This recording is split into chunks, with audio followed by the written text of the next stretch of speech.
বিচ্ছেদ পুনর্মিলন নিয়ে কয়েক মাস ধরে চর্চায় গোবিন্দ ও সুনিতা আহুজা দম্পতি। ইদানিং সিনেমা নয়, বরং দাম্পত্য কলহ থেকে বিচ্ছেদের গুঞ্জন নিয়েই বারবার খবরে উঠে এসেছেন।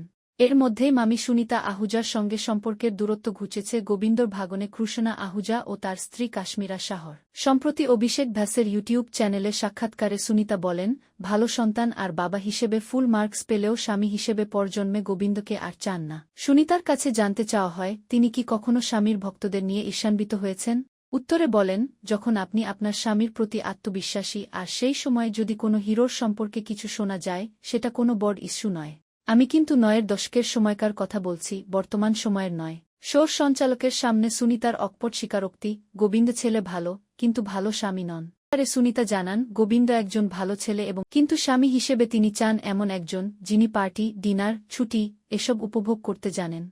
কিন্তু গোবিন্দ সব সময় পরিবারকে দেখাশোনা করতে ব্যস্ত থাকেন। ৬০ বছর বয়সে তিনি নিজের জন্য একটিও মুহূর্ত বাঁচাননি।